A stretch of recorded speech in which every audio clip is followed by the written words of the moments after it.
തുടങ്ങാം. അപ്പൊ നമ്മൾ കഴിഞ്ഞ ക്ലാസ്സിൽ 10ാം ക്ലാസ്സിലെ ഫസ്റ്റ് ചാപ്റ്റർ ജോഗ്രഫിയിലെ ഫസ്റ്റ് ചാപ്റ്റർ ആയിട്ടുള്ള ഏതാണ് ദിനാന്തരീക്ഷ സ്ഥിതിയും കാലാവസ്ഥയും അതിൽ ഫസ്റ്റ് പാർട്ട് നമ്മൾ എടുത്തു വെച്ചു. ഇനി നമ്മൾ എടുക്കാനുള്ളത് അതിന്റെ ബാലൻസ് ആണ്, കാറ്റാണ് നമുക്ക് തുടങ്ങാനുള്ളത്. ഏതാണ്? കാറ്റ്. അപ്പൊ കാറ്റിനെ പ്രധാനമായിട്ട് 4ആയിട്ട് തിരിക്കാം. കാറ്റിനെ എത്രയായിട്ട് തിരിക്കാം? 4ആയിട്ട് തിരിക്കാം. ഏതൊക്കെയാണെന്ന് അറിയാമോ? 4 ഏതൊക്കെയാണെന്ന് അറിയാമോ? സ്ഥിരവാദം, അസ്ഥിരവാദം. ഓക്കെ, 2 പഠിച്ചു. സ്ഥിരവാദങ്ങൾ, അസ്ഥിരവാദങ്ങൾ, കാലികവാദങ്ങൾ, പ്രാദേശികവാദങ്ങൾ. അപ്പൊ ഏതൊക്കെയാണ്? സ്ഥിരവാദങ്ങൾ, അസ്ഥിരവാദങ്ങൾ, കാലികവാദങ്ങൾ, പ്രാദേശികവാദങ്ങൾ. അപ്പോൾ കാറ്റിനെ പ്രധാനമായിട്ടും 4ആയിട്ട് തിരിക്കാം. അതിൽ 1 സ്ഥിരവാദങ്ങൾ, 2 അസ്ഥിരവാദങ്ങൾ, 3 പ്രാദേശികവാദങ്ങൾ, 4 കാലികവാദങ്ങൾ. ഓക്കെ അല്ലേ? അപ്പൊ നമ്മൾ ആദ്യം പഠിക്കാൻ പോകുന്നത് സ്ഥിരവാദങ്ങളാണ്. എടാ, സ്ഥിരം എന്ന് പറഞ്ഞ ആ വാക്കിൽ തന്നെ അതിന്റെ ഉണ്ട്. എന്തായിരിക്കും സ്ഥിരവാദങ്ങൾ എന്ന് പറഞ്ഞാൽ? സ്ഥിരമായിട്ട് വീശിക്കൊണ്ടിരിക്കുന്ന കാറ്റുകളായിരിക്കും അല്ലേ? അപ്പൊ നമുക്ക് എന്താണെന്ന് നോക്കാം.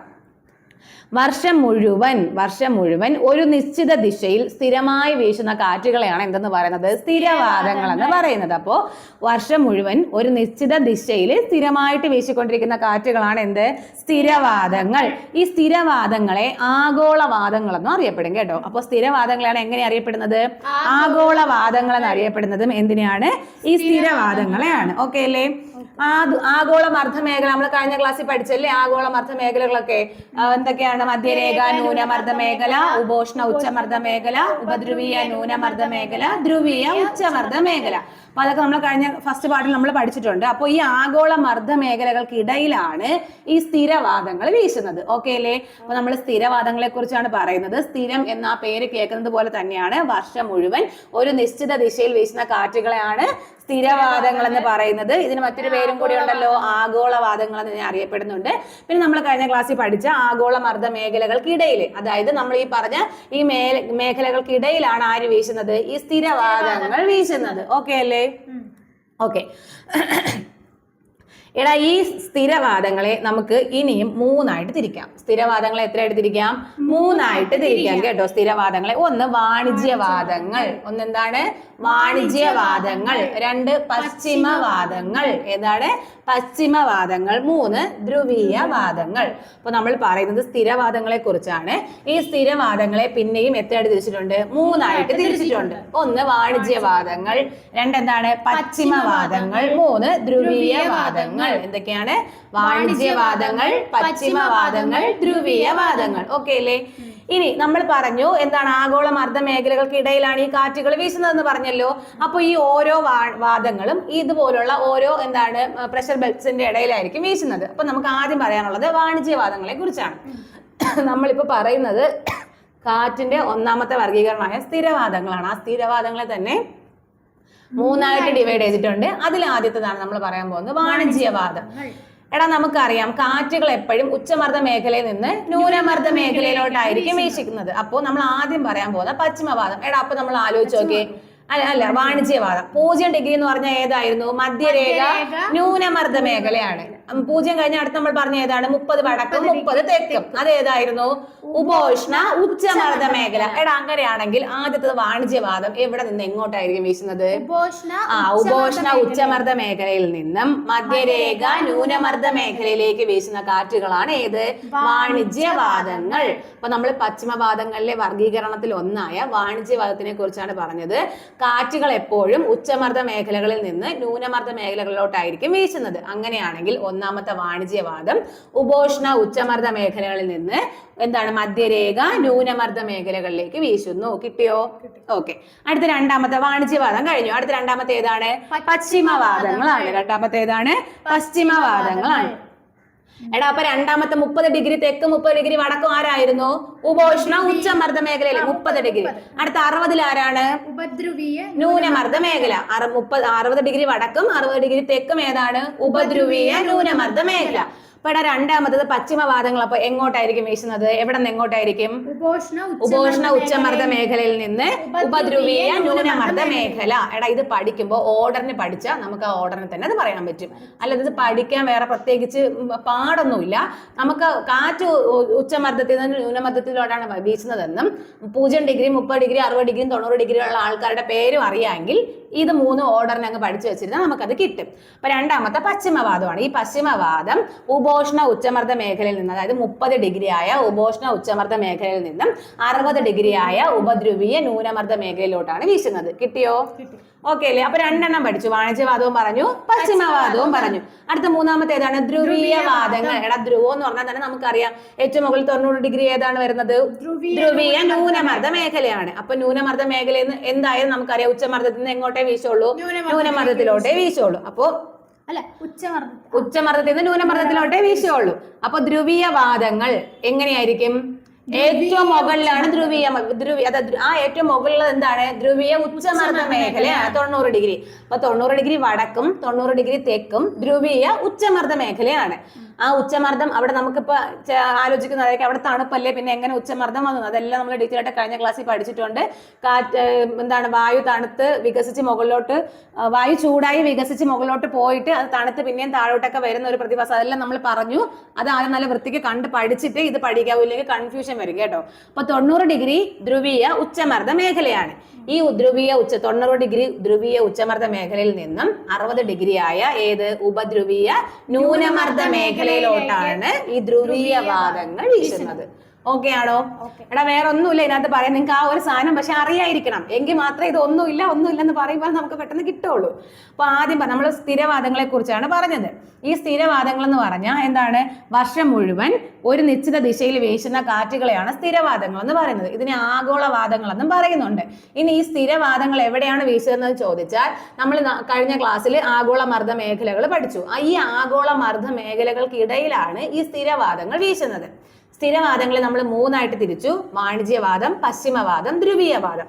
അതിൽ ആദ്യത്തേത് വാണിജ്യവാദം. ഈ വാണിജ്യവാദം എപ്പോഴും കാറ്റ് ഉച്ചമർദ്ദ മേഖലയിൽ നിന്ന് ന്യൂനമർദ്ദ മേഖലയിലോട്ടാണ് വീശുന്നത് എന്നുള്ള ഓർമ്മ ഉണ്ടായിരിക്കണം. അപ്പോൾ വാണിജ്യവാദങ്ങൾ വീശുന്നത് ഉപോഷ്ണ ഉച്ചമർദ്ദ മേഖലയിൽ നിന്നും മധ്യരേഖ ന്യൂനമർദ്ദ മേഖലയിലോട്ടാണ്. അടുത്ത രണ്ടാമത്തതാണ് പശ്ചിമവാദം. പശ്ചിമവാദം വീശുന്നത് ഉപോഷ്ണ ഉച്ചമർദ്ദ മേഖലയിൽ നിന്ന് ഉപദ്രവീയ ന്യൂനമർദ്ദ മേഖലയിലോട്ടാണ്. അടുത്ത മൂന്നാമത്തതാണ് ധ്രുവീയവാദങ്ങൾ. ഇത് വീശുന്നത് ധ്രുവീയ ഉച്ചമർദ്ദ മേഖലയിൽ നിന്നും ഉപദ്രവീയ ന്യൂനമർദ്ദ മേഖലയിലേക്കാണ്. എന്നൊക്കെ കിട്ടിയാ? എല്ലാവർക്കും കിട്ടി കാണും. ഓക്കെ അല്ലേ? ഓക്കെ. അപ്പൊ ഒന്നാമത് നമ്മൾ പഠിച്ചു കഴിഞ്ഞു. ഏതാണ് പഠിച്ചത്? സ്ഥിരവാദങ്ങൾ പഠിച്ചു. സ്ഥിരവാദങ്ങൾ എങ്ങനെ 3 ആയിട്ട് തിരിച്ചു? വാണിജ്യവാദം, പശ്ചിമവാദം, ധ്രുവീയവാദം. കിട്ടിയല്ലോ. അവിടെ രണ്ടാമത് നമ്മൾ പഠിക്കാൻ പോകുന്നതാണ് കാലികവാദങ്ങൾ. ഏതാണ്? കാലികവാദങ്ങൾ. രണ്ടാമത് പഠിക്കാൻ പോകുന്നതാണ് കാലികവാദങ്ങൾ. എടാ, കാലികവാദങ്ങൾ എന്ന് പറയുമ്പോൾ കാലത്തിനനുസരിച്ചായിരിക്കും അല്ലേ? അപ്പൊ ആ പേര് തന്നെയുണ്ട്. അതെങ്ങനെയായിരിക്കും? ഓരോ കാലത്തിനനുസരിച്ചായിരിക്കും ഈ കാറ്റുകൾ വീശുന്നത്. അപ്പൊ നോക്കിക്കോ, നിശ്ചിത ഇടവേളകളിൽ വിപരീത ദിശയിലേക്ക് ഗതി മാറുന്ന കാറ്റുകളാണ് കാലികവാദങ്ങൾ. നമ്മൾ സ്ഥിരവാദങ്ങൾ പഠിച്ചപ്പോൾ പറഞ്ഞു അത് ഒരേ ദിശയിൽ വർഷത്തിൽ വീശുന്ന കാറ്റാണെന്ന് പറഞ്ഞു. എന്നാൽ കാലികവാദങ്ങൾ എങ്ങനെയാണ്? നിശ്ചിത ഇടവേളകളിൽ വിപരീത ദിശകളിലാണ് ഇത് വീശുന്നത്. ഓക്കെ അല്ലേ? അപ്പൊ കാലികവാദങ്ങൾ നിശ്ചിത ഇടവേളകളിൽ വിപരീത ദിശയിലേക്ക് ഗതി മാറി വീശുന്ന കാറ്റുകളെയാണ് എന്തെന്ന് പറയുന്നത്? കാലികവാദങ്ങൾ എന്ന് പറയുന്നത്. നമ്മുടെ ഓരോ ദിവസം, അതായത് ദൈനംദിനം ആവർത്തിക്കുന്ന പ്രാദേശിക വാദങ്ങളായ കടൽക്കാറ്റ്, കരക്കാറ്റ്, പർവ്വതക്കാറ്റ്, താഴ്വരക്കാറ്റ്, ഇതെല്ലാം എന്നിവയും അതുപോലെ തന്നെ ഉഷ്ണശൈത്യ കാലങ്ങളിൽ ഉണ്ടാകുന്ന മൺസൂൺ കാറ്റുകളും എല്ലാം എന്താണ്? കാലികവാദങ്ങളാണ്. അപ്പോൾ നമുക്ക് നമ്മൾ സ്ഥിരം കേൾക്കുന്നതാണ് കടൽക്കാറ്റ്, കരക്കാറ്റ്, പർവ്വതക്കാറ്റ്, താഴ്വരക്കാറ്റ്. അതുപോലെ മൺസൂൺ കാറ്റുകൾ, തെക്ക് പടിഞ്ഞാറിനും വടക്ക് കിഴക്കൻ മൺസൂൺ, ഇങ്ങനെയുള്ള മൺസൂൺ കാറ്റുകളൊക്കെ ഏത് കാറ്റുകൾക്ക് ഉദാഹരണമാണെന്ന് ചോദിച്ചാൽ കാലികവാദങ്ങൾക്ക് ഉദാഹരണമാണ്. ഓക്കെ അല്ലേ? അപ്പൊ നമ്മളിപ്പോ രണ്ടാമത് കാലികവാദങ്ങളെ കുറിച്ചാണ് പറയുന്നത്. നിശ്ചിത ഇടവേളകളിൽ വിപരീത ദിശകളിൽ ഗതിമാറി വീശുന്ന കാറ്റുകളെയാണ് കാലികവാദങ്ങൾ എന്ന് പറയുന്നത്. കാലികവാദങ്ങൾ ഏതൊക്കെയാണെന്ന് ചോദിച്ചാൽ കടൽക്കാറ്റ്, കരക്കാറ്റ്, പർവ്വതക്കാറ്റ്, താഴ്വരക്കാറ്റ്, മൺസൂൺ കാറ്റുകൾ, ഇതൊക്കെ എന്താണ്? കാലികവാദങ്ങൾക്ക് ഉദാഹരണങ്ങളാണ്. ഓക്കെ അല്ലേ? എടാ, ITCZ എന്ന് കേട്ടിട്ടുണ്ടോ?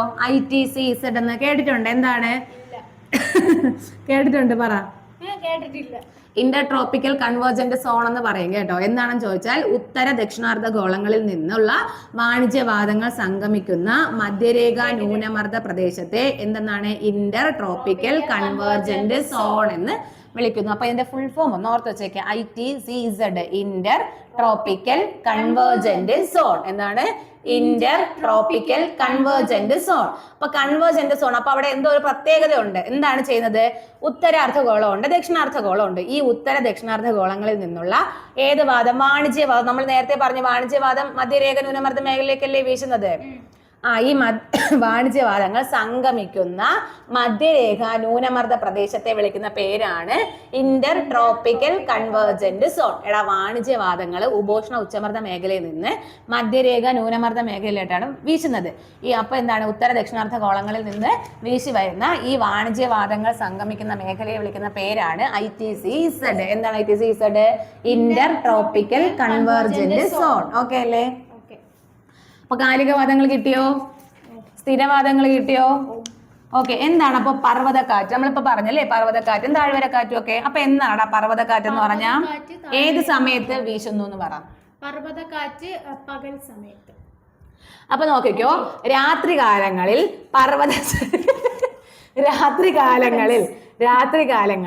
പർവ്വത ചെരുവിലെ വായു തണുത്ത് സങ്കോചിച്ച് താഴ്ന്നിറങ്ങുന്നതാണ് പർവ്വതക്കാറ്റ്. നമ്മളെ ആരിലാണോ പറയുന്നത് അവരിൽ നിന്ന് അത് മറ്റേ ഭാഗത്തോട്ടായിരിക്കും വീശുന്നത്. കടൽക്കാറ്റ് എന്ന് പറഞ്ഞാൽ എങ്ങനെയാണ്? കടലിൽ നിന്ന് കരയിലോട്ട്. അപ്പൊ പർവ്വതക്കാറ്റ് എന്ന് പറഞ്ഞാൽ പർവ്വതങ്ങളിൽ നിന്ന് താഴ്വരകളിലേക്കായിരിക്കും വീശുന്നത്. അപ്പൊ നോക്കിക്കോ, രാത്രി സമയത്ത് ഈ പർവ്വത ചെരുവിലെ വായു എന്ത് ചെയ്യും? തണുത്ത് സങ്കോചിച്ച് എങ്ങോട്ട് ഇറക്കും? താഴേക്ക് ഇറങ്ങും. ഇതിനെയാണ് എന്ന് പറയുന്നത് പർവ്വതക്കാറ്റ് എന്ന് പറയുന്നത്. അപ്പൊ പർവ്വതക്കാറ്റ് എപ്പോഴാണ്? രാത്രി കാലങ്ങളിലാണ് കേട്ടോ. അപ്പൊ പർവ്വതക്കാറ്റ് എപ്പോഴാണ്? രാത്രി കാലങ്ങളാണ്. അപ്പൊ താഴ്വര കാറ്റാണെങ്കിലോ? താഴ്വരയിൽ നിന്നും പർവ്വതങ്ങളിലേക്ക് പകൽ സമയം. അപ്പൊ പകൽ സൂര്യതാപമേറ്റ് പർവ്വത ചെരുവിലെ വായു എന്ത് ചെയ്യും? വികസിച്ച് താഴ്വരയിൽ നിന്നും പർവ്വതങ്ങൾക്ക് മുകളിലേക്ക് വീശുന്നതിന് കാരണമാകുന്നു. ഇതിനെയാണ് എന്ന് പറയുന്നത് താഴ്വര കാറ്റ് എന്ന് പറയുന്നത്. പർവ്വതക്കാറ്റ് എന്ന് പറഞ്ഞാൽ രാത്രിയാണ്. രാത്രി സമയത്ത് സ്വാഭാവികമായിട്ടും വായു തണുക്കും. ഈ തണുത്ത വായു എന്ത് ചെയ്യും? എപ്പോഴും നമുക്കറിയാം വായു മുകളിലോട്ട് പോയി തണുത്തിട്ട് അത് എന്ത് ചെയ്യും? താഴോട്ട് ഇറങ്ങും. അപ്പൊ പർവ്വതങ്ങളിലെ വായു നല്ല ചൂട് പിടിച്ച് കിടക്കുകയാണ്. രാത്രി സമയമാകുമ്പോൾ അത് തണുക്കും. തണുക്കുന്ന വായു താഴോട്ട് ഇറങ്ങും. അത് പർവ്വതക്കാറ്റിന് കാരണമാവും. നമ്മൾ പറയുന്ന പേരിൽ നിന്ന് അടുത്ത സ്ഥലത്തോട്ടായിരിക്കും കാറ്റ് വീശുന്നതെന്ന് ഓർത്താൽ മതി. അപ്പൊ പർവ്വതക്കാറ്റാണെങ്കിൽ അത് പർവ്വതത്തിൽ നിന്ന് താഴ്വരയിലോട്ടാണ് വീശുന്നത്. അത് എപ്പോഴാണ്? രാത്രിയാണ്. അങ്ങനെ ഓർത്താൽ മതി. അടുത്ത താഴ്വര കാറ്റാകുമ്പോഴത്തേക്കും പകൽ സമയം നമുക്കറിയാം ഈ വായു തണുത്ത വായു എന്ത് ചെയ്യും? ചൂട് പിടിച്ച് വികസിക്കുമ്പോൾ എങ്ങോട്ട് പോകും? മുകളിലോട്ട് പോകും. അപ്പൊ താഴ്വരയിൽ നിന്ന് പകൽ സമയത്ത് പർവ്വതങ്ങളിലേക്ക് വീശുന്ന കാറ്റാണ് ഏത്? താഴ്വര കാറ്റ്. ഓക്കെ അല്ലേ? താഴ്വര കാറ്റ്. ഇനി നമ്മൾ പറഞ്ഞു മൺസൂൺ കാറ്റുകൾ ഇതിന് ഉദാഹരണമാണെന്ന് പറഞ്ഞല്ലേ. അപ്പൊ കടൽക്കാറ്റും കരക്കാറ്റും പറഞ്ഞേ. കടൽക്കാറ്റ് നിന്ന് കരയിലേക്ക് ഏത് സമയത്ത്? കടലിന് 3 അക്ഷരമുണ്ട്, കരയ്ക്ക് 2 അക്ഷരമുണ്ട്. പകലിന് 3 അക്ഷരമുണ്ട്, രാത്രിക്ക് 2 അക്ഷരമുണ്ട്. അത്രേ ഉള്ളൂ. അപ്പൊ കടൽക്കാറ്റ് എപ്പോഴായിരിക്കും? പകൽ സമയത്തും. കരക്കാറ്റ് എപ്പോഴായിരിക്കും? രാത്രി സമയത്തും. അങ്ങനെ ഓർത്താൽ മതി. ഇല്ല വെച്ച് പിടിക്കുക. അല്ലെങ്കിൽ 2 അക്ഷരം 3 അക്ഷരം അങ്ങനെ വെച്ച് കണക്ട് ചെയ്താലും മതി. അതും അറിയാലോ. അപ്പൊ കടൽക്കാറ്റ് കരക്കാറ്റ്. കടൽക്കാറ്റാണെങ്കിൽ പകൽ സമയത്ത് കടലിൽ നിന്ന് കരയിലേക്ക്. കരക്കാറ്റാണെങ്കിൽ രാത്രി സമയത്ത് കരയിൽ നിന്ന് കടലിലേക്ക്. പർവ്വതക്കാറ്റാണെങ്കിൽ രാത്രി സമയത്ത് പർവ്വതങ്ങളിൽ നിന്ന് താഴ്വരയിലേക്ക്. താഴ്വര കാറ്റാണെങ്കിൽ പകൽ സമയത്ത് താഴ്വരയിൽ നിന്നും പർവ്വതങ്ങളിലേക്ക്. ഓക്കെ അല്ലേ? ഇനി മൺസൂൺ കാറ്റ് അറിയാലോ. ഏതൊക്കെയാണ് മൺസൂൺ കാറ്റ് നമ്മൾ പറയുന്ന മെയിനായിട്ടും? മൺസൂണും വടക്ക് കിഴക്കൻ മൺസൂണും. അപ്പൊ നോക്കിക്കോ, കാറ്റിന്റെ കാലികമായ ദിശാ വ്യതിയാനമാണ് മൺസൂൺ എന്നതുകൊണ്ട് അർത്ഥമാക്കുന്നത് കേട്ടോ. അതായത് കാലികമായിട്ട് കാറ്റിനുണ്ടാകുന്ന വ്യതിയാനത്തിനാണ് എന്തെന്ന് പറയുന്നത്? മൺസൂൺ എന്ന് പറയുന്നത്. ഓക്കെ.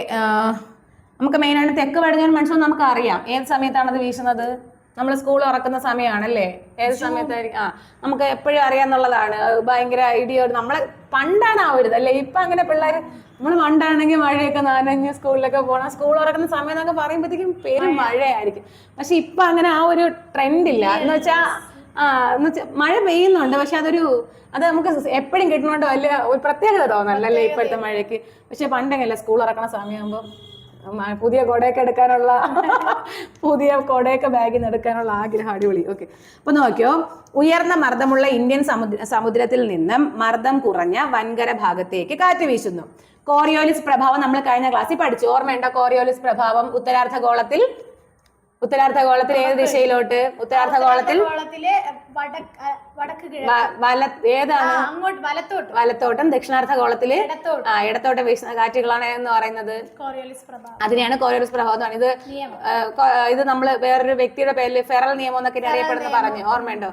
അപ്പോൾ അതായത് അഡ്മിറൽ ഫെറൽ എന്ന് പറഞ്ഞ വ്യക്തി ഇതിന് കുറച്ച് വിശദീകരണം കൊടുത്തതുകൊണ്ട് ഇതിനെ ഫെറൽ നിയമം എന്നൊക്കെ നമ്മൾ പറഞ്ഞു. അപ്പൊ നോക്കിക്കോ, കോറിയോലിസ് പ്രഭാവത്താൽ തെക്ക് പടിഞ്ഞാറ്. അപ്പൊ തെക്ക് പടിഞ്ഞാറ് നിങ്ങൾക്ക് ഓർമ്മ വേണം, തെക്ക് പടിഞ്ഞാറ്. അപ്പോൾ കോറിയോലിസ് പ്രഭാവത്താൽ തെക്ക് പടിഞ്ഞാറ് നിന്നും വീശുന്ന കാറ്റുകൾ, ഇവിടെ വീശുന്ന ഈ കാറ്റുകൾ കരയിൽ പ്രവേശിക്കുന്നതോടെ പലയിടങ്ങളിലും വ്യാപകമായി മഴ ലഭിക്കുന്നു. ഇതിനെയാണ് തെക്ക് പടിഞ്ഞാറൻ മൺസൂൺ എന്ന് പറയുന്നത്. അപ്പോൾ ഈ തെക്ക് പടിഞ്ഞാറൻ മൺസൂൺ വരുന്നത് എവിടെ നിന്നാണെന്ന് ചോദിച്ചാൽ എന്താണ്? ഉയർന്ന മർദ്ദമുള്ള ഇന്ത്യൻ സമുദ്രത്തിൽ നിന്നും, മർദ്ദം കുറഞ്ഞ വൻകര ഭാഗത്തേക്ക് കാറ്റ് വീശും. മർദ്ദം കുറഞ്ഞ വൻകര ഭാഗത്തേക്ക് കാറ്റ് വീശുന്നു. കോറിയോലിസ് പ്രഭാവം കൊണ്ട് ഈ തെക്ക് പടിഞ്ഞാറ് നിന്നും വീശുന്ന ഈ കാറ്റുകൾ കരയിൽ പ്രവേശിക്കുന്നതോടെ പലയിടങ്ങളിലും വ്യാപകമായി മഴ ലഭിക്കുന്നു. ഇതിനെയാണ് എന്തെന്ന് പറയുന്നത്? തെക്ക് പടിഞ്ഞാറൻ മൺസൂൺ എന്ന് പറയുന്നത്.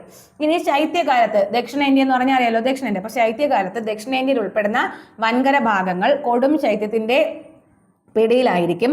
അതുകൊണ്ട് തന്നെ ഉത്തരേന്ത്യക്ക് മുകളിൽ ഉച്ചമർദ്ദം രൂപപ്പെടുന്നു. അതായത് ദക്ഷിണാർദ്ധഗോളത്തിലെ ശൈത്യകാലത്തിൽ ഭയങ്കര തണുപ്പായിരിക്കും. അപ്പൊ ഈ സമയത്ത് മുകളിൽ എന്താണ്?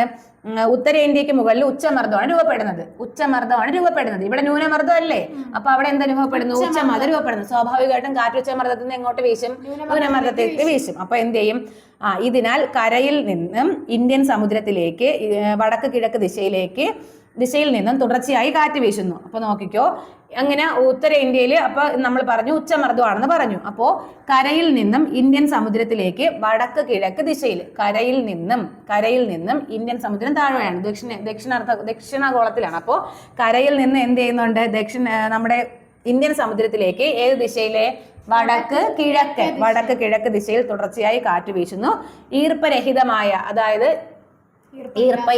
ഈർപ്പരഹിതമായ ഈ കാറ്റുകളെയാണ് എന്തെന്നറിയപ്പെടുന്നത്? വടക്ക് കിഴക്കൻ മൺസൂൺ എന്നറിയപ്പെടുന്നത്. അതായത് ഉത്തരാർദ്ധഗോളത്തിലെ ഉച്ചമർദ്ദമാണ്, ദക്ഷിണാർദ്ധഗോളത്തിലെ ന്യൂനമർദ്ദമാണ്. സ്വാഭാവികമായിട്ട് ഉച്ചമർദ്ദത്തിൽ നിന്ന് എങ്ങോട്ട് വീശും? ന്യൂനമർദ്ദത്തിലേക്ക് വീശും.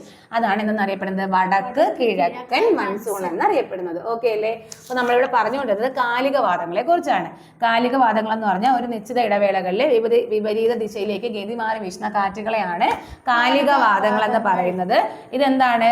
കടൽക്കാറ്റ്, കരക്കാറ്റ്, പർവ്വതക്കാറ്റ്, താഴ്വരക്കാറ്റ്, മൺസൂൺ കാറ്റ്, ഇതെല്ലാം ഏതാണ്? കാലികവാദങ്ങളാണ്. അവിടെ നമ്മൾ പർവ്വതക്കാറ്റും പറഞ്ഞു, താഴ്വര കാറ്റും പറഞ്ഞു, പിന്നെ കടൽക്കാറ്റ്, കരക്കാറ്റ് പറഞ്ഞു, തെക്ക് പടിഞ്ഞാറൻ മൺസൂണും വടക്ക് കിഴക്കൻ മൺസൂൺ. ഈ തെക്ക് പടിഞ്ഞാറിനും വടക്ക് കിഴക്കനും അത് ഡീറ്റെയിൽ ആയിട്ട് നമുക്ക് മാപ്പൊക്കെ നോക്കി പഠിക്കാനുള്ള സാധനമാണ് കേട്ടോ. ഇവിടെ ജസ്റ്റ് അതൊന്ന് എക്സ്പ്ലെയിൻ ചെയ്ത് പോയെന്നുള്ളത് മാത്രമേ ഉള്ളൂ. ഓക്കെ, അടുത്ത മൂന്നാമത്തെ കാറ്റാണ് പ്രാദേശികവാദങ്ങൾ. ഏതാണ്? പ്രാദേശികവാദങ്ങൾ. മൂന്നേതാണ്? പ്രാദേശികവാദങ്ങൾ. പ്രാദേശികം എന്ന് പറഞ്ഞാൽ എന്താണ്? ഓരോ പ്രദേശത്തിൽ വീശുന്ന കാറ്റ്. നമുക്കറിയാൻ പറ്റില്ല, ലൂ, ചിനൂക്ക്, ഇതൊക്കെ നമ്മൾ കുറെ കേട്ടിട്ടുള്ളതാണ്. അപ്പോൾ പ്രാദേശികമായി വീശുന്ന കാറ്റുകളാണ് എന്തെന്ന് പറയുന്നത്? പ്രാദേശികവാദങ്ങൾ എന്ന് പറയുന്നത്. അപ്പൊ നോക്കിക്കോ, ലോകത്തിന്റെ പല ഭാഗങ്ങളിലും പ്രാദേശികമായ താപമർദ്ദ വ്യതിയാനങ്ങൾ മൂലം ഉണ്ടാകുന്ന കാറ്റുകളാണ് പ്രാദേശികവാദങ്ങൾ.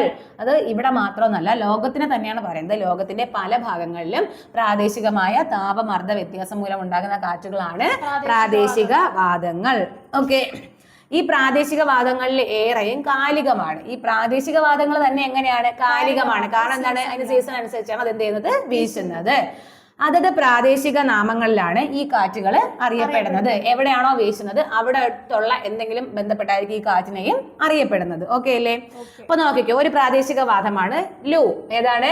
ലൂ എവിടെയാണ് വീശുന്നത്? ഉത്തരേന്ത്യൻ സമതലങ്ങളിൽ വീശുന്ന എങ്ങനത്തെ കാറ്റ്? ഉഷ്ണക്കാറ്റാണ് ലൂ. അപ്പൊ എന്താണ്? ഉത്തരേന്ത്യൻ സമതലങ്ങളിൽ വീശുന്ന ഉഷ്ണക്കാറ്റാണ് ലൂ. എന്താണ്? ഉത്തരേന്ത്യൻ സമതലങ്ങളിൽ വീശുന്ന ഉഷ്ണക്കാറ്റാണ് ലൂ. ചിനൂക്ക് വടക്കേ അമേരിക്കയിലെ ഏത്? റോക്കി പർവ്വതച്ചെരിവ്. വടക്കേ അമേരിക്കയിലെ റോക്കി പർവ്വതച്ചെരിവിൽ വീശുന്ന വരണ്ട ഉഷ്ണക്കാറ്റാണ് ആര്? ചിനൂക്ക്. അപ്പൊ ചിനൂക്ക് എവിടെയാണ്? വടക്കേ അമേരിക്കയിലെ റോക്കി പർവ്വതച്ചെരിവിൽ വീശുന്ന വരണ്ട ഉഷ്ണക്കാറ്റാണ് ചിനൂക്ക്. ഒന്നും കൂടി പറഞ്ഞേ. വടക്കേ അമേരിക്കയിലെ റോക്കി പർവ്വത ചെരുവിൽ വീശുന്ന വരണ്ട ഉഷ്ണക്കാറ്റാണ് ചിനൂക്ക്. ആദ്യം പറഞ്ഞ എന്താണ്?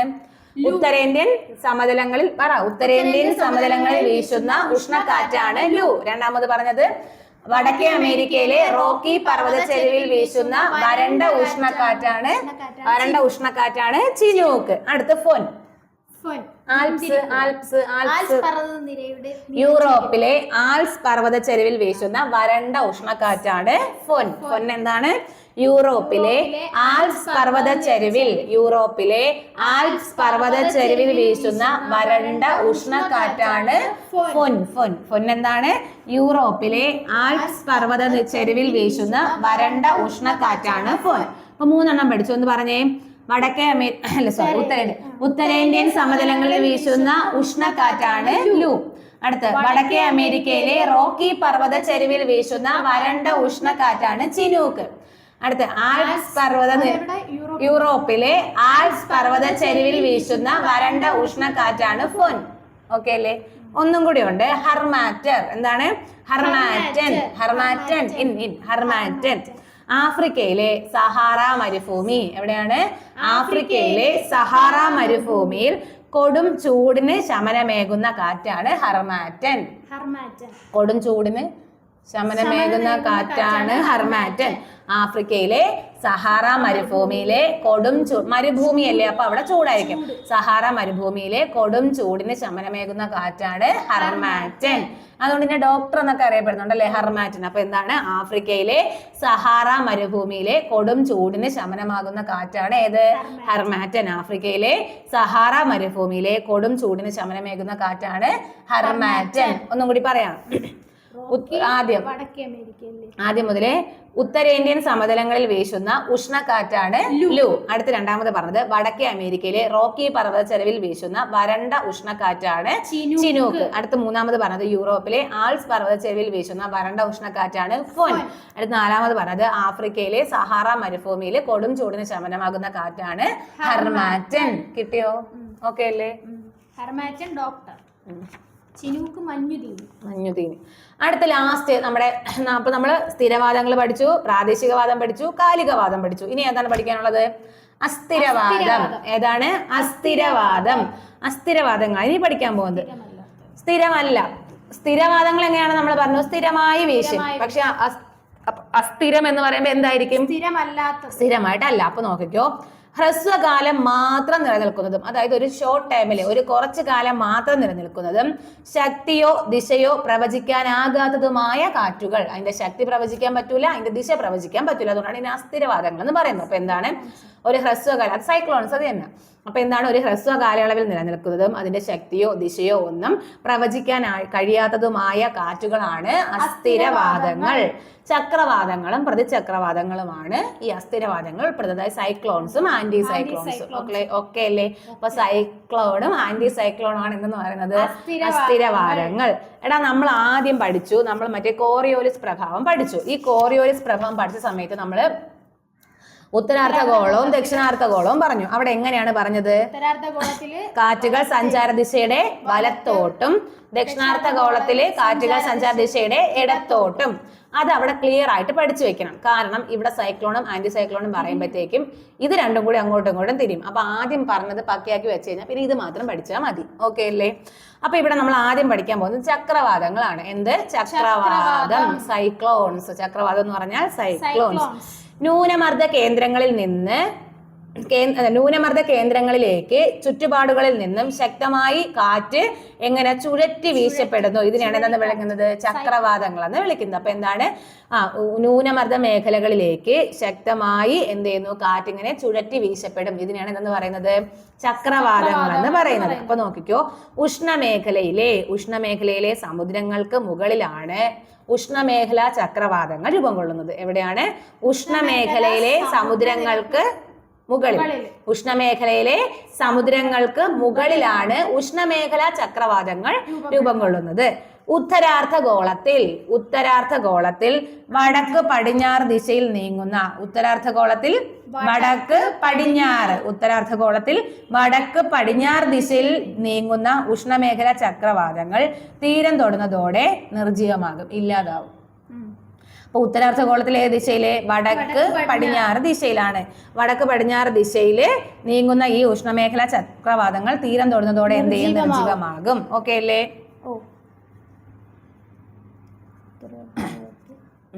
വടക്ക് പടിഞ്ഞാറ്. Okay okay.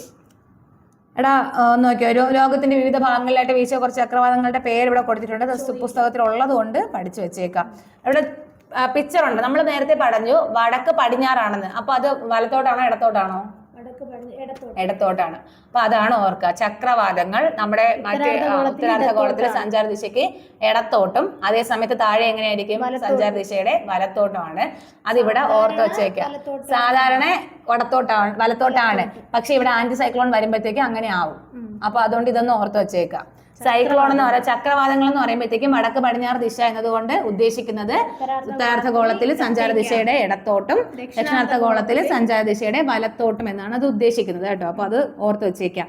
ഹരിക്കെയിൻസ് കേട്ടിട്ടുണ്ടോ? Hurricanes, typhoons, willy willies, tornado, ഇതൊക്കെ ഏതാണ്? ചക്രവാതങ്ങളാണ്. ഓക്കെ, അപ്പൊ പ്രധാനപ്പെട്ട ചക്രവാതങ്ങളാണ് ഏതൊക്കെ? Hurricanes, typhoon, willy willies, tornado തുടങ്ങിയവ. അപ്പൊ ഇതിൽ ഹരിക്കെയിൻസ് എവിടത്താണെന്ന് അറിയാമോ? വെസ്റ്റ് ഇൻഡീസ് ആണ്. ഹരിക്കെയിൻ എവിടെയാണ്?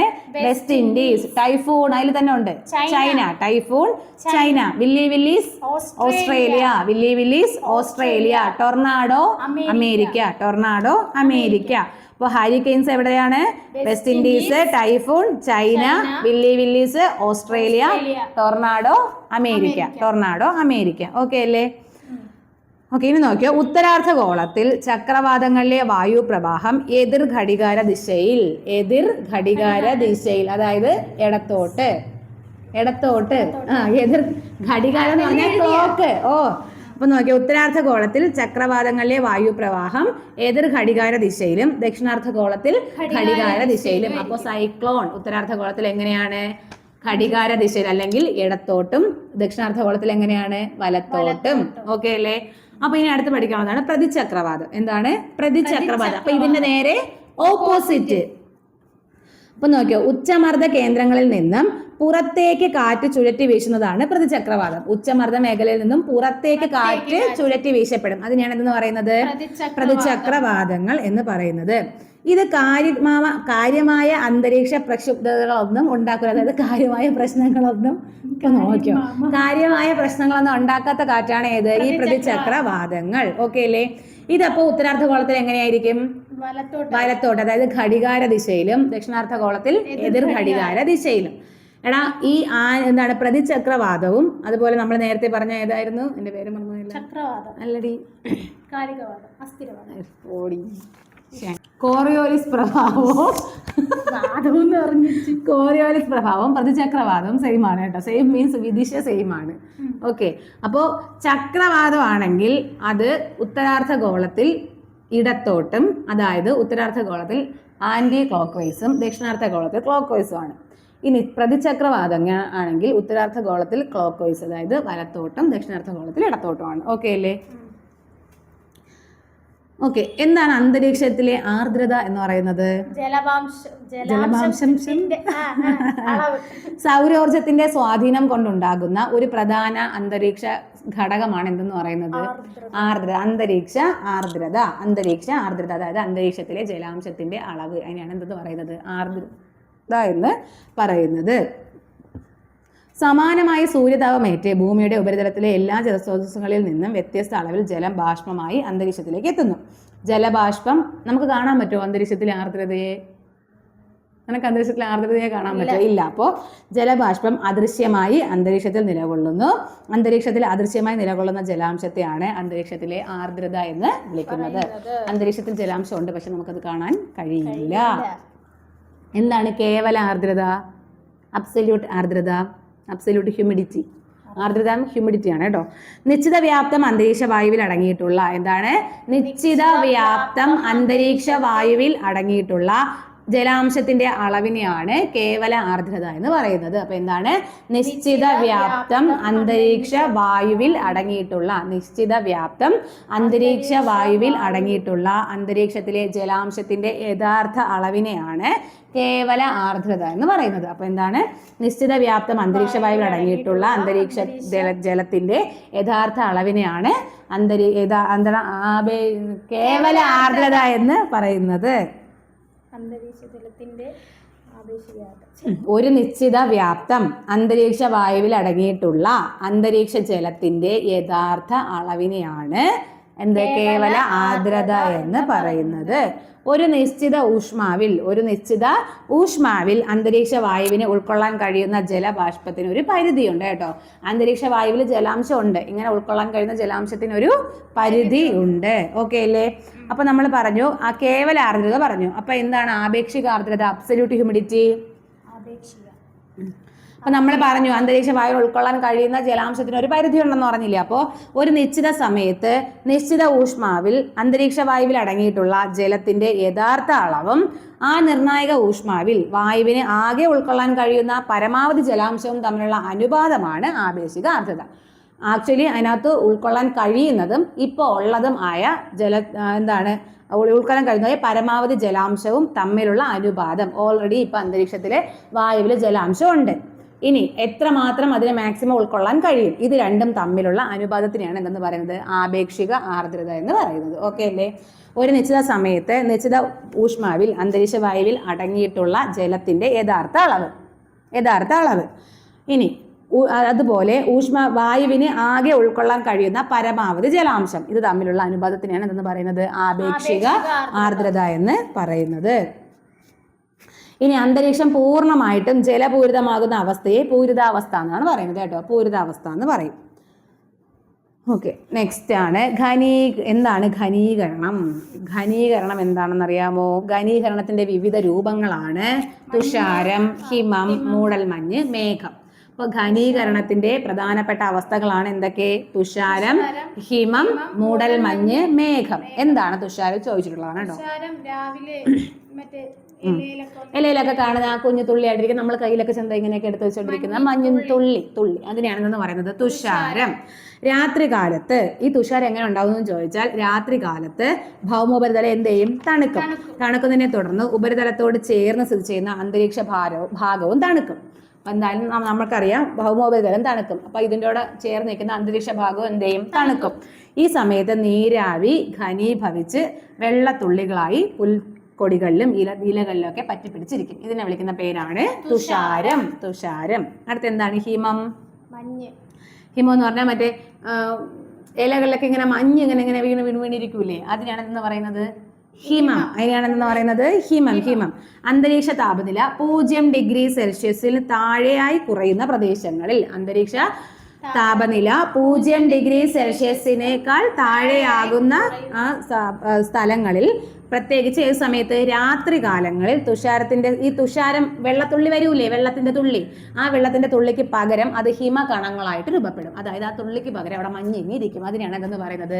ഹിമം എന്ന് പറയുന്നത്. അപ്പോൾ രാത്രി കാലങ്ങളിൽ, മെയിനായിട്ട് രാത്രി കാലങ്ങളിലാണ്. എപ്പോഴാണ് നടക്കുന്നതെന്ന് ചോദിച്ചാൽ, നമ്മുടെ അന്തരീക്ഷ താപനില 0 ഡിഗ്രി സെൽഷ്യസിന് താഴെയാകുന്ന സമയത്ത് രാത്രി കാലങ്ങളിൽ ചില പ്രദേശങ്ങളിൽ ഈ തുഷാരത്തിന്റെ സ്ഥാനത്ത് മഞ്ഞുതുള്ളികൾ വരും. ഇതിനെ വിളിക്കുന്ന പേരാണ് എന്തെന്ന് പറയുന്നത്? ഹിമം. അടുത്ത് എന്താണ്? മൂടൽമഞ്ഞ്. അന്തരീക്ഷം തണുക്കുമ്പോൾ നീരാവി ഘനീഭവിച്ച് നേർത്ത ജലകണികകളായി അന്തരീക്ഷത്തിൽ തന്നെ തങ്ങി നിൽക്കും. അന്തരീക്ഷത്തിന്റെ താഴ്ന്ന വിധാനങ്ങളിൽ പൊടിപടലങ്ങൾ കേന്ദ്രീകരിച്ച് ഘനീകരണം നടക്കുന്നതിനാൽ ഇത് എന്തായിട്ട് മാറും? മൂടൽമഞ്ഞ് എന്ന പ്രതിഭാസമായിട്ട് നമുക്കിതിനെ കാണാൻ പറ്റും. ഓക്കെ അല്ലേ? അന്തരീക്ഷത്തിന്റെ താഴ്ന്ന വിധാനങ്ങളാണ്. മൂടൽമഞ്ഞിലൂടെയുള്ള ദൂരക്കാഴ്ചയെ അടിസ്ഥാനമാക്കി അതിനെ നേർത്ത മൂടൽമഞ്ഞെന്നും കനത്ത മൂടൽമഞ്ഞെന്നൊക്കെ അത് രണ്ടായിട്ട് തിരിക്കാം. മൂടൽമഞ്ഞ് നമുക്ക് അറിയാവുന്ന കാര്യം തന്നെ. പിന്നെ അതിന്റെ ശാസ്ത്രീയ വശമാണ് നമ്മളിവിടെ പറഞ്ഞത്. അന്തരീക്ഷം തണുക്കുമ്പോൾ നീരാവി എന്ത് ചെയ്യും? ഘനീഭവിച്ച് നേർത്ത ജലകണികകളായി അന്തരീക്ഷം തന്നെ തങ്ങി നിൽക്കും. അന്തരീക്ഷത്തിന്റെ താഴ്ന്ന വിധാനങ്ങളിൽ പൊടിപടലങ്ങൾ കേന്ദ്രീകരിച്ച് ഘനീകരണം നടക്കുന്നതിലുണ്ട് എന്ത് രൂപപ്പെടും? മൂടൽമഞ്ഞ് രൂപപ്പെടും. മൂടൽമഞ്ഞ് എത്ര തരത്തിലുണ്ട്? 2 തരം. നേർത്തതും ഉണ്ട്, കനത്ത മൂടൽമഞ്ഞും ഉണ്ട്. ഇനി എന്താണ് മേഘങ്ങൾ? മേഘങ്ങൾ. അന്തരീക്ഷത്തിലെ നേർത്ത പൊടിപടലങ്ങളെ കേന്ദ്രീകരിച്ച് ഘനീകരണം നടക്കുന്നതിലൂടെയാണ് എന്തുണ്ടാകുന്നത്? മേഘങ്ങൾ ഉണ്ടാകുന്നത്. അന്തരീക്ഷത്തിലെ നേർത്ത പൊടിപടലങ്ങളെ കേന്ദ്രീകരിച്ച് എന്ത് നടക്കുന്നു? ഘനീകരണം നടക്കുന്നതിനാലാണ് എന്ത് രൂപപ്പെടുന്നത്? മേഘങ്ങൾ ഉണ്ടാകുന്നത്. ഇത്തരം രൂപം കൊള്ളുന്ന ജലകണികകളുടെ വലിപ്പം ഇത്തരത്തിൽ രൂപം കൊള്ളുന്ന ജലകണികളുടെ വലിപ്പം 0.001 എത്രയാണ്? 0.001 സെന്റിമീറ്ററിലും താഴെയാണ്. അപ്പം ഇങ്ങനെ രൂപപ്പെടുന്ന ജലകണികകളുടെ വലിപ്പം 0.001 സെന്റിമീറ്ററിനെക്കാട്ടിലും കുറവാണ്. അതിനാൽ ഇത് അന്തരീക്ഷത്തിൽ തന്നെ തങ്ങി നിൽക്കും. ഇതാണ് എന്തെന്ന് പറയുന്നത്? മേഘങ്ങൾ എന്ന് പറയുന്നത്. വിവിധ തരം മേഘങ്ങളുണ്ടോ? ഉണ്ട്. മേഘങ്ങളെ അവയുടെ രൂപത്തിന്റെയും ആകൃതിയുടെയും ഉയരത്തിന്റെയും ഒക്കെ അടിസ്ഥാനത്തിൽ നമുക്ക് തരംതിരിക്കാം. നമ്മൾ ഒരു ഷോർട്സിൽ മേഘങ്ങളുടെ ഒരു കോഡ് കിടപ്പുണ്ട് കേട്ടോ, പോയി കാണണേ. ഒരു പാട്ട് കിടപ്പുണ്ട്, നമ്മൾ പാടിയിട്ടുണ്ട്. ഇപ്പോൾ സിറസ് ഉണ്ട്, ക്യുമുലസ് ഉണ്ട്, നിംബസ് ഉണ്ട്, സ്ട്രാറ്റസ് ഉണ്ട്. അങ്ങനെ വ്യത്യസ്ത തരത്തിലുള്ള മേഘങ്ങളുണ്ട്. ഈ മേഘങ്ങളുടെയൊക്കെ ചിത്രം നമ്മുടെ SCERT ടെക്സ്റ്റ് ബുക്കിൽ കൊടുത്തിട്ടുണ്ട് കേട്ടോ. അപ്പോൾ നോക്കിയോ, താഴ്ന്ന വിതാനങ്ങളിൽ കനത്ത പാളികളായി രൂപപ്പെടുന്ന മേഘങ്ങളാണ് സ്ട്രാറ്റസ്. ഇപ്പൊ സ്ട്രാറ്റസ് എന്താണ്? താഴ്ന്ന വിതാനങ്ങളിൽ പാളികളായി, കനത്ത പാളികളായി രൂപപ്പെടുന്ന മേഘങ്ങളാണ് സ്ട്രാറ്റസ്. സ്ട്രാറ്റസ് താഴ്ന്ന വിതാനങ്ങളിൽ കനത്ത പാളികളായി രൂപപ്പെടുന്ന മേഘങ്ങളാണ് സ്ട്രാറ്റസ്. ഉയർന്ന തോതിലുള്ള സംവഹന പ്രഭാവത്തിന്റെ ഫലമായി രൂപം കൊള്ളുന്ന പഞ്ഞിക്കെട്ട് പോലുള്ള മേഘങ്ങളാണ് ക്യുമുലസ്. പഞ്ഞിക്കെട്ട് പോലെ കാണപ്പെടുന്ന മേഘങ്ങളാണ് ക്യുമുലസ്. പഞ്ഞിക്കെട്ട് പോലെ കാണപ്പെടുന്ന മേഘങ്ങളാണ് ക്യുമുലസ്. ഇനി താഴ്ന്ന വിതാനങ്ങൾ രൂപപ്പെടുന്ന ഇരുണ്ട മഴമേഘങ്ങളാണ് നിംബസ്, നിംബോസ്ട്രാറ്റസ്, ഇടിമേഘം. അത് നമ്മൾ പാട്ടിൽ എല്ലാം പറയുന്നുണ്ട് കേട്ടോ. അപ്പോൾ ഇരുണ്ട എന്ന് ഓർത്താൽ തന്നെ നിംബസ് ആണെന്ന് ഓർത്താൽ മതി കേട്ടോ. അപ്പോൾ താഴ്ന്ന വിതാനം രൂപപ്പെടുന്ന ഇരുണ്ട മേഘങ്ങളാണ് നിംബസ്. ഇരുണ്ട മേഘങ്ങളാണ് നിംബസ്. പറയടി, നിംബസ്. ഇനി വ്യത്യസ്ത തരം മേഘങ്ങളുടെ കൂടിച്ചേർന്ന അവസ്ഥയാണ് നമുക്ക് പലപ്പോഴും ദൃശ്യമാകുന്നത്. ഇത്തരം മേഘങ്ങളെ സിറോസ്ട്രാറ്റസ്, സ്ട്രാറ്റോക്യുമുലസ്, അതായത് മേഘങ്ങൾ കൂടിച്ചേരുന്നതാണ്. സിറോസ്ട്രാറ്റസ് എന്നും സ്ട്രാറ്റോക്യുമുലസ് എന്നും ക്യുമുലോ നിംബസ് എന്നും നിംബോസ്ട്രാറ്റസ് എന്നൊക്കെ പേരിൽ നമുക്കിതിനെ അറിയപ്പെടാം. ഓക്കെ അല്ലേ? എന്താണ് വർഷണം? മഴ. തുടർച്ചയായ ഘനീകരണത്തിലൂടെ മേഘങ്ങളിൽ ജലകണികകളുടെ വലിപ്പം എന്ത് ചെയ്യും? കൂടി വരും. ഗുരുത്വാകർഷണത്തെ പ്രതിരോധിക്കാൻ കഴിയാത്ത അത്ര വലുപ്പത്തിൽ എത്തുന്നതോടെ ജലകണികകൾ മേഘങ്ങളിൽ നിന്നും വേർപെടും. ഇങ്ങനെ വ്യത്യസ്ത രൂപങ്ങളിൽ ഭൂമിയിൽ പതിക്കും. ഇതിനെയാണ് എന്തെന്ന് പറയുന്നത്? വർഷണം. അപ്പൊ മേഘങ്ങൾ എന്ന് പറഞ്ഞാൽ ജലത്തുള്ളികളാണെന്ന് നമ്മൾ പറഞ്ഞു. ജലത്തുള്ളികളാണ് അതിനകത്ത് മെയിൻ ആയിട്ടുള്ളത്. അപ്പോൾ ഇങ്ങനെ എന്താണ്, തുടർച്ചയായി ഇങ്ങനെ ഘനീകരണം സംഭവിക്കുന്നതിലൂടെ ഈ ജലകണികകളുടെ വലിപ്പം എന്ത് ചെയ്യും? കൂടും. കൂടിയാൽ പിന്നെ അത് പിടിച്ചു നിൽക്കാൻ പറ്റൂല മേഘമായിട്ട്. അപ്പോഴത്തേക്ക് അത് എന്ത് ചെയ്യും? താഴേക്ക് വരും, വിവിധ രൂപത്തിൽ വരും. അതിനാണ് എന്ന് പറയുന്നത് വർഷണം. അപ്പൊ ഏതൊക്കെയാണ് ആ വിവിധ രൂപം ചോദിച്ചാൽ മഴ, മഞ്ഞ് വീഴ്ച, ആലിപ്പഴ വീഴ്ച. മഴ, മഞ്ഞ് വീഴ്ച, ആലിപ്പഴ വീഴ്ച. അപ്പൊ എന്താണ് മഴ? ജലത്തുള്ളികളായി നമുക്ക് കൂടുതൽ അനുഭവേദ്യമായ വർഷണ രൂപമാണ് മഴ. ജലത്തുള്ളികളായി നമുക്ക് കൂടുതൽ അനുഭവേദ്യമായ വർഷണ രൂപമാണ് മഴ. മഞ്ഞ് വീഴ്ച എന്താണ്? ശൈത്യകാല പ്രദേശങ്ങളിലും മിതോഷ്ണ കാലാവസ്ഥാ പ്രദേശങ്ങളിലെ ശൈത്യകാലത്തും അന്തരീക്ഷ താപനില 0 ഡിഗ്രി സെൽഷ്യസിന് താഴെയായതിനാൽ വർഷണം മഴ എന്തായിട്ട് മാറി? ഈ വർഷണം എങ്ങനെ വരും? നേർത്ത ഹിമപരലുകളുടെ രൂപത്തിലാകും. ഇതാണ് മഞ്ഞ് വീഴ്ച. അതായത് വെള്ളത്തുള്ളികളായിട്ട് വരുന്നതിന് പകരം ഇത് എന്തായിട്ട് മാറും? പരൽ രൂപത്തിലുള്ള എന്താണ്? മഞ്ഞായിട്ട് വന്ന് വീഴും. 0 ഡിഗ്രി സെൽഷ്യസിന് താപനില കുറയുന്ന സമയത്താണ് ഇങ്ങനെ മഞ്ഞ് വീഴ്ച ഉണ്ടാകുന്നത്. ഇനി എന്താണ് ആലിപ്പഴ വീഴ്ച? ആലിപ്പഴം പറക്കിയിട്ടുണ്ടോ? ഞാൻ പറക്കിയിട്ടുണ്ട് ഒരു പ്രാവശ്യം, കണ്ട് കുഞ്ഞില്. ഇത് കൊട്ടായിട്ട് വന്ന് വീണ് പൊട്ടിത്തെറിച്ച്. ഐസ് കട്ട. എങ്കിലും നമ്മൾക്ക് അതൊരു പ്രത്യേകതയില്ലേ? അതിനെടുത്ത് പിന്നെ കഴിക്കാതെ. മേഘങ്ങളിൽ നിന്ന് വേറൊന്നുമില്ല, ഐസ് കട്ട, അത്രേ ഉള്ളൂ.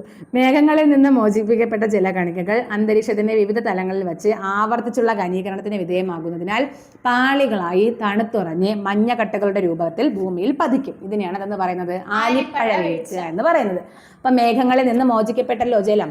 ഈ ജലകണിക എന്ത് ചെയ്യും? അന്തരീക്ഷത്തിന്റെ വിവിധ തലങ്ങളിൽ വെച്ച് ആവർത്തിച്ചുള്ള ഘനീകരണത്തിന് വിധേയമാകുന്നതോടെ ഇത് എന്തായിട്ട് മാറും? മഞ്ഞ് പാളികളായിട്ട് രൂപപ്പെടും. ഈ മഞ്ഞ് പാളി വന്ന് താഴെ പതിക്കുന്നതിനാണ് എന്ന് പറയുന്നത് ആലിപ്പഴ വീഴ്ച. അപ്പൊ വർഷണത്തിന്റെ വിവിധ രൂപങ്ങളാണ് മഴ, മഞ്ഞ് വീഴ്ച, ആലിപ്പഴ വീഴ്ച. ഓക്കെ അല്ലേ? ഓക്കെ. ഇനി മഴ, പർവ്വത മഴയുണ്ട്, പിന്നെ മഴനില പ്രദേശങ്ങൾ, ഇതൊക്കെ നമുക്ക് സംവഹന വൃഷ്ടി, ഇതൊക്കെയാണ് നമുക്ക് ഇനി അടുത്ത് പഠിക്കാനുള്ളത്. എന്താണ് പർവ്വത മഴ? പർവ്വതത്തിൽ പെയ്യുന്ന മഴ. ഓക്കെ, നോക്കാം. അപ്പൊ നോക്കിയോ, കടലിൽ നിന്നും നീരാവിപൂരിതമായ കാറ്റ് കരയിൽ പ്രവേശിക്കുകയും പർവ്വത ചരിവുകളിൽ തട്ടി ഉയരുകയും ചെയ്യും. കടലിൽ നിന്നും നീരാവിപൂരിതമായിട്ടുള്ള കാറ്റ് കരയിൽ പ്രവേശിക്കുകയും ഇത് പർവ്വതത്തിൽ തട്ടി ഉയരുകയും ചെയ്യും. ഇത് കാറ്റിന് അഭിമുഖമായ പർവ്വത പ്രദേശത്ത് ഘനീകരണത്തിനും മഴമേഘങ്ങളുടെ രൂപീകരണത്തിനും ഇടയാക്കും. ഇത്തരത്തിലുണ്ടാകുന്ന മഴയാണ് പർവ്വതമഴ. എവിടെയാണ് പർവ്വതമഴ? കാറ്റിന് അഭിമുഖമായ വശങ്ങളിൽ കൂടുതൽ മഴ ലഭിക്കുമ്പോൾ കാറ്റിന് അഭിമുഖമായ വശങ്ങളിൽ എന്ത് സംഭവിക്കും? മഴ പെയ്യും. അപ്പൊ സ്ഥലങ്ങളിൽ എന്താണ്? ഇവിടെ എന്താണ്? വരണ്ട കാറ്റായതിനുകൊണ്ട് തന്നെ അവിടെ മഴ ലഭിക്കില്ല. ഇതിനെയാണ് അതെന്ന് പറയുന്നത് മഴനിഴൽ പ്രദേശം. അപ്പോൾ കരയിൽ നിന്ന് എന്ത് ചെയ്യുന്നുണ്ട്?